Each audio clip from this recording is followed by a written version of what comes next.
Welcome back to Illinois Lawmakers coverage of the spring session of the Illinois General Assembly. I'm Jack Titchener along with Amanda Vinicky of WTTW's Chicago Tonight. Amanda, the governor has signed the new budget for the fiscal year starting July 1. Like most documents, this is a political document as Democrats head into the midterms. Yes, as they head into the midterms. And by the way, Jack, this is a budget that doesn't take effect until July. The governor had plenty of time to wait to sign this, but I think one sign that it is a political document, he did not. He wants to be able to campaign on this. In fact, even prior to its being signed into law, the Pritzker campaign was airing a campaign ad on TV celebrating the tax relief that is contained within it. So certainly this is a budget that does a lot of things. There are questions, I think, about what it means for the future in terms of a lot of increased funding for state programs. Will the state be able to sustain those, as well as these one-time measures, a lot of one-time measures that offer tax relief that you are going to hear about a lot on the campaign trail? I talked to Democrats and Republicans alike who say, this maybe wasn't the best way to go about it and use money, but by golly, the bulk of them, both sides of the aisle, voted for it heading into an election year. And according to the governor, the ARPA funds were basically on the outer margins of all this, and he believes that because of the state's economic recovery, this is sustainable. Yeah, I think it does get complicated there. Certainly, the ARPA money frees up funding that Illinois would otherwise have had to allocate from some of the spending dollars that instead they can put elsewhere. The pandemic also has had another effect. You had people buying more goods, things like on the internet, for example, that are taxed now versus services. There is no such sales tax on services that otherwise had really driven the economy. So that is why you've seen an increase in revenue. Of course, everybody hopes that there will be a sustained resurgence of the economy, but there are glimmers that there could be a recession. What is that going to mean for the state and its revenues, already projected to be not as heavy going into this next year as they were for 2023? So you have to say that the pandemic has had certainly some effect, but it would not be accurate to say that this is all just federal grant money that is being pumped into the FY23 budget. Amanda Vinicky, thank you so much for your insights on Illinois Lawmakers. We always appreciate it. My pleasure. Governor JB Pritzker is our newsmaker interview for this week's Illinois Lawmakers. Governor, good to have you on the program. Great to be here, Jack. Thank you. Earlier this week, you signed into law a new $46.5 billion budget for the state of Illinois for the budget year that starts on July 1st. How does this package of bills square with the priorities that you outlined in your State of the State and budget address back in February? This is a balanced budget with a surplus.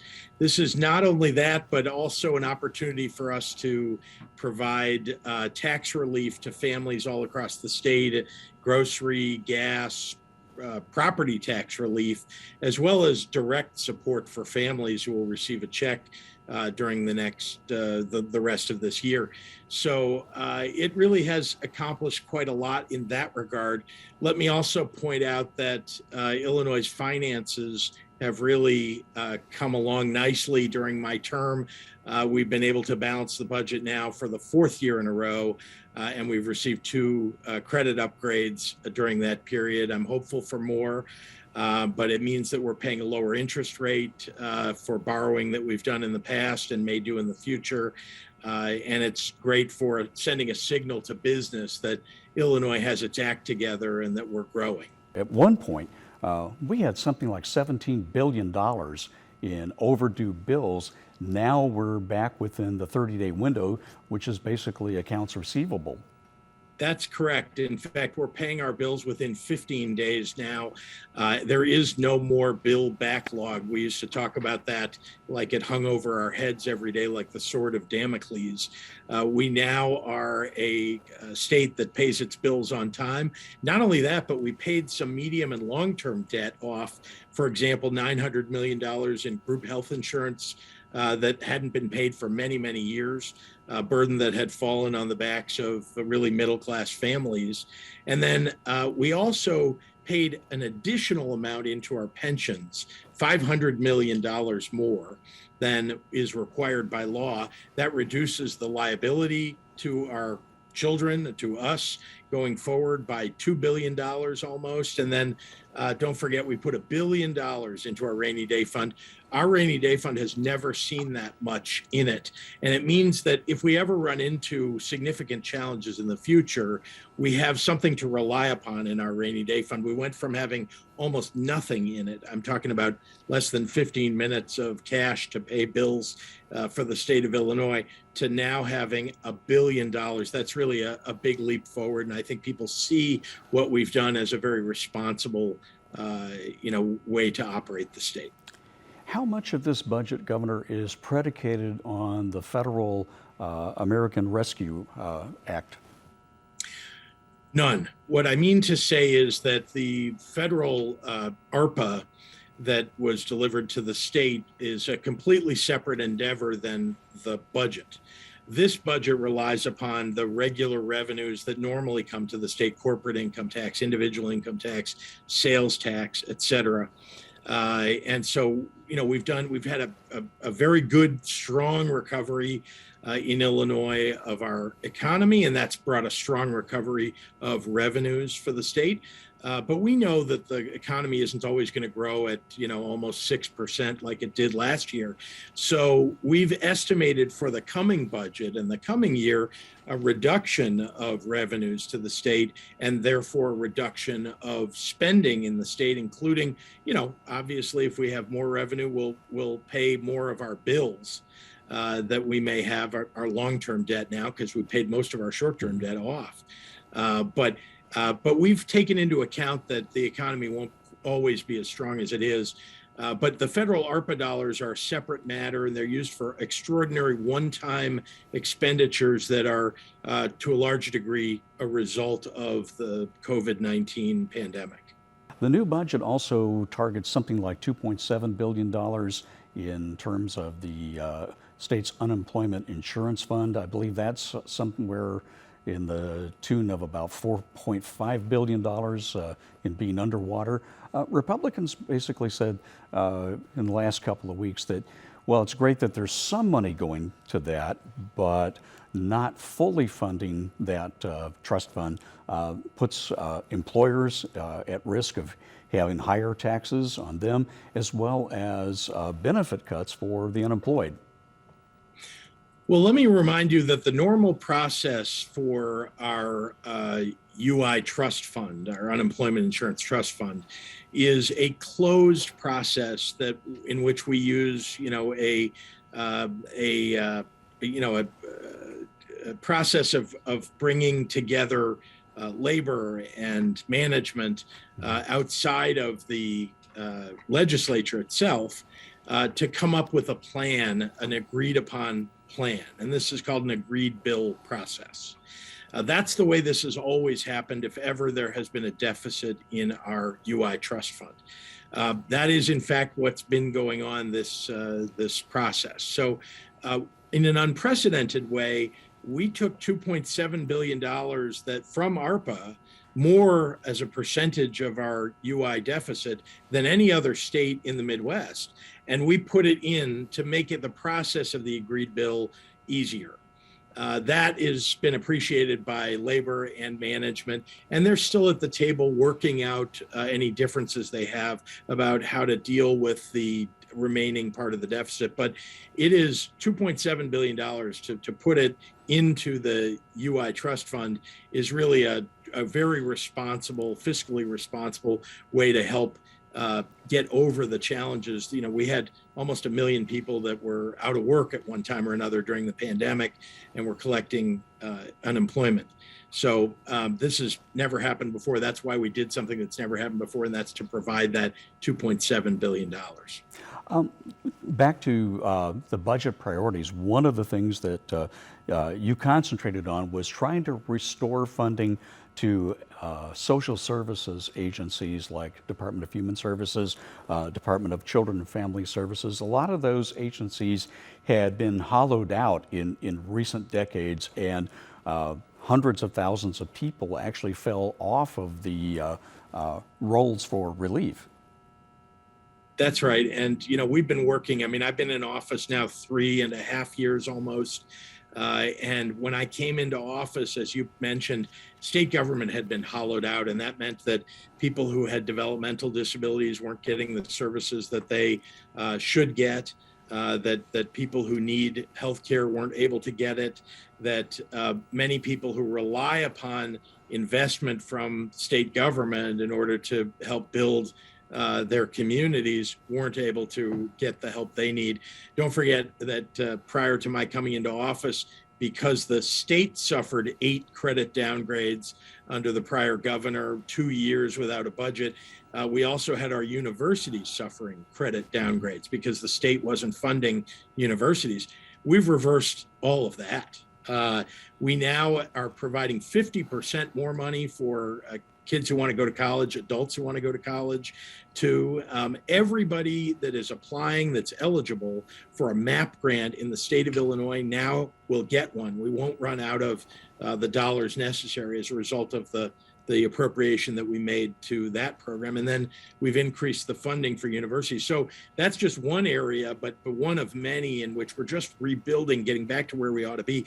People who talk about the exodus of people from Illinois, which, by the way, it turned out after years of the spelunkers for misery, talking about how hundreds of thousands of people left the state. When we actually did a count, it turned out to be about 18,000 people.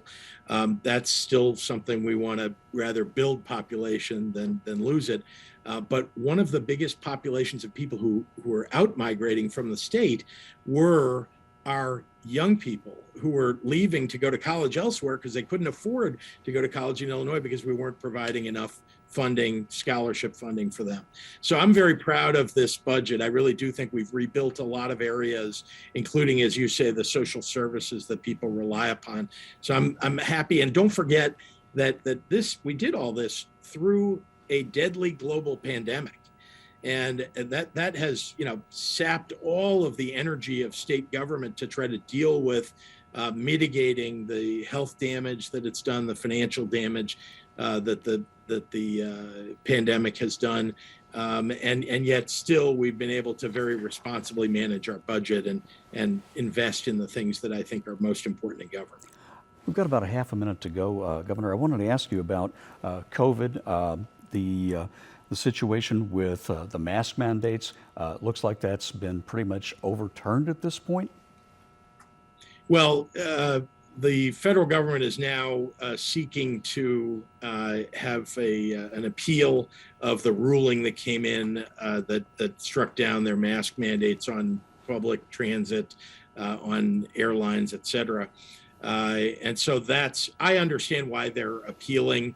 I think it's an important thing for the federal government as well as for the state government to retain the ability to put mitigations in place to make sure we're taking care of, when we have a resurgence of this deadly virus, that we're able to deal with it. But in my view, we're in a pretty good position right now, always monitoring it. But we haven't seen, even though we've seen an uptick in cases, we haven't seen an uptick in hospitalizations.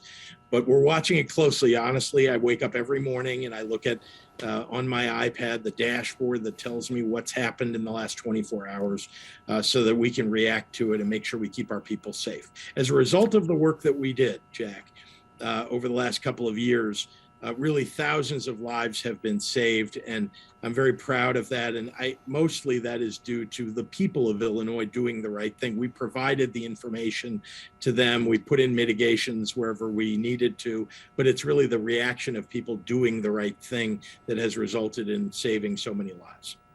Governor Pritzker, thank you so much for your time. I certainly appreciate this. Great to see you, Jack. Thanks.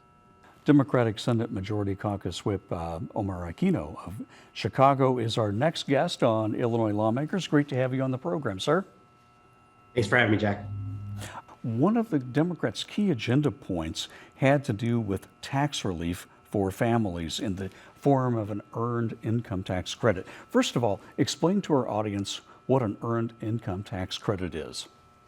So for our low income and middle income folks that work and file their taxes, they get a return federally and also in the state for the taxes that that we have from their income that they earn.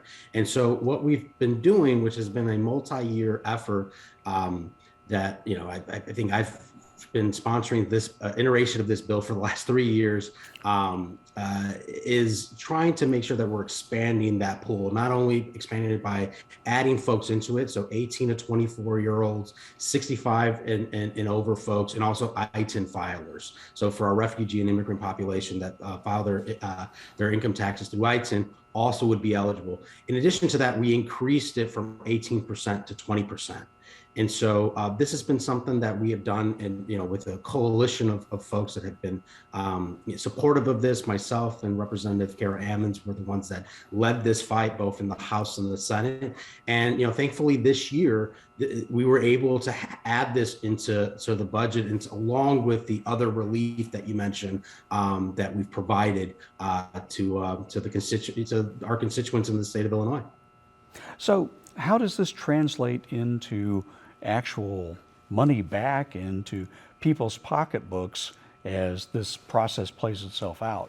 Once someone files their taxes and is eligible for EITC, so the next filing period, they folks that fall within those pools. So there's about 3.6 million people, that already are eligible for EITC in the state of Illinois.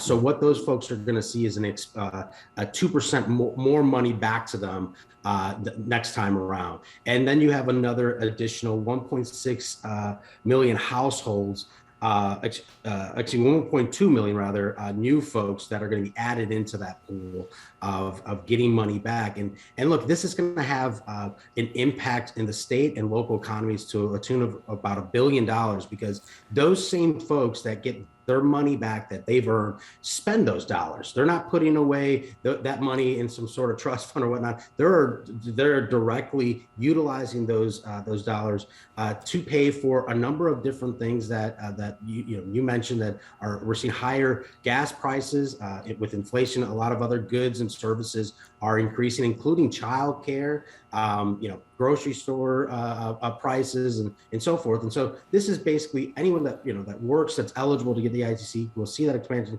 get that money back, and they get to utilize it in the way they need to help their families.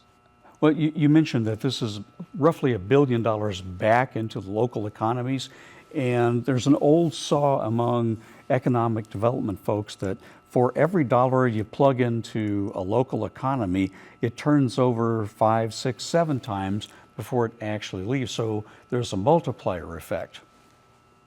Yeah, absolutely. And just with this, EITC alone has the multiplier effect of 2. Like for every dollar that we get back, we're going to see 2 times that back. However, like you said, it's even more so when you think about where those folks are going to most likely spend their dollars, and that's locally. And so, I think that this is sort of a stimulus, so to speak, for the state as well. The other thing I want to note is for EITC, it's low to medium income individuals. So a lot of these folks during the COVID time were essential workers. These are the folks, our heroes that, had no choice of their own, but to have to show up to work in the last few years and have made sure that our economy is still running and getting those, goods and services out. And so for me, I really do think that this is really a hero's tax rebate back to those folks. And so those are the families that are going to see great benefits from this. So you have a background, a considerable background, as we draw to a close, in the social services. How is this, in your mind, a way to help lower income and middle income families tough it out during this high inflation period? It's getting money back into people's hands. And in addition to earned income tax credit was $100 million of dollars that are going back into our communities, but that was only $100 million of $1.8 billion that actually in our budget plan is going back into taxpayers' hands. And so there's a number of different things that account for that. There's we're not going to be increasing the tax on a gas tax. There's also going to be a tax holiday for buying goods during the back to school items, also groceries tax that we are going to take a holiday on as well for the entire year. In addition to that, this bill that we worked on also had a child tax credit portion to it, and that was added to a one-time rebate that folks are going to be seeing. So about 97% of the state individual filers for 150, and I believe joint filers to 300,000, they're going to get for every individual $50 back, and for every child that they have, $100 up to 3 children. So even this bill that we've had for EITC, our child tax credit portion was added on a one-time rebate that we have in a $1.8 billion plan. Senator, we're going to have to end it on that note. Thanks very much for your time. Senator Omar Aquino of Chicago, we certainly appreciate your time, sir. Thank you. Republican Senator Dale Fowler of Harrisburg joins us now on Illinois Lawmakers. He is the Republican spokesman on the Senate Commerce and Higher Education Committees. Good to have you on the program, Senator. Good to be with you, Jack. Thank you. It's a real honor. Your background is in banking and economic development, in addition to serving as the mayor of Harrisburg. How did the business community overall fare in the spring session of the General Assembly? Well, I think the business community has done okay. Obviously, the pandemic was devastating to our economic opportunities that we have in Southern Illinois as a state as well. But we've seen some improvements, in this budget for our business climate. They've had their struggles, and any relief, where they've been able to give them some tax relief and to be able to promote their business and kind of hopefully keep their doors open. So I really feel like we've done a pretty good job. There's always more that you can do, but we want to know that we want the business community to know that we're there for them, and we've been there for them, and we'll continue to do so. There's some economic development issues that passed in the spring session, like a one-year waiver of the retail liquor license fees. That would be helping restaurants, bars, and other liquor license holders that suffered under the COVID-19 outbreak.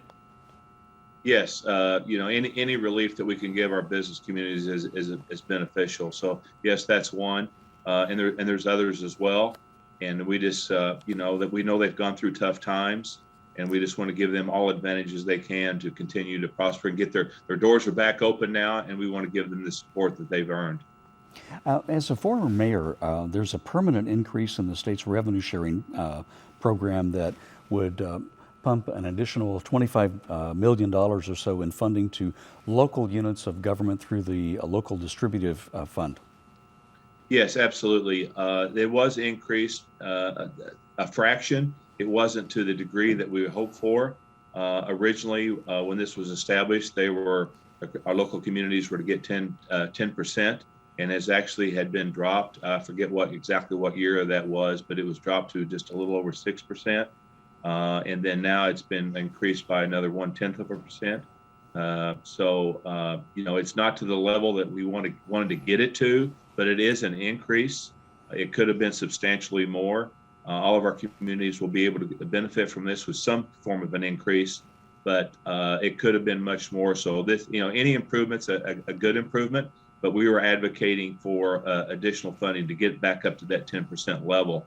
We're not quite there yet. I believe it's now up just below 7%, but it was an increase in this budget. So any increase is good to give some relief to our business communities. Of course, there's always a lot of partisan bickering that goes back and forth across, the major issues. That's part of the normal political process. You can point to a couple of areas in particular where Democrats and Republicans are working together on issues like the new Cairo Port Project, a new project for a port at Old Shawneetown, Illinois. Absolutely. I'm starting my 6th year in the General Assembly, and one of my top priorities is to get to know my colleagues on both sides of the aisle and work together for all of Illinois, and especially be a voice for the 59th District, as well as all of Southern Illinois. So yes, the Cairo Port received $40 million in the Rebuild Illinois Capital Bill. of the $150 million that was actually designated statewide for the 19 ports in the state of Illinois. But we actually received almost 1/3. Carroll received $40 million out of that 150 to start hopefully start the construction of this port, which could turn into be the nation's hub for riverport transportation opportunities. The concept design has been completed on that. Now it's kind of left up to the federal government on the permitting. So there's some obstacles yet, but we'll continue to move forward. And yes, Jack, as you mentioned, Old Shawneetown received $11.2 million. And I'll back up just a little bit. The Carroll Port, both these projects are public-private partnerships, which is very beneficial to the entire state and to the private investment as well. Because Carroll Port it could end up being a close to a $300 million project by the time it's said and done when all the private investment comes in. And then also on the Old Shawneetown Port, we're taking an old coal loading dock that was in existence in Old Shawneetown, which is already permitted, which is a huge advantage, and converting that into fertilized offloading and hopefully one day grain as well. It was 11.2 million of the funds out of the 150 million, and then there's a little over 2 million in private investment coming in. And what's really encouraging about the Old Shawneetown project is that it's actually luring in out-of-state investment. Companies from Indiana, as an example, that's going to be investing in Illinois. And both these projects are going to be hundreds and hundreds of construction jobs. And the Shawneetown Port is actually designated to be open and going by January of 2023. So that's very exciting. Senator, thank you so much for your time. We certainly appreciate it and happy to have you on Illinois Lawmakers. Always a pleasure. Thanks. Great to be with you.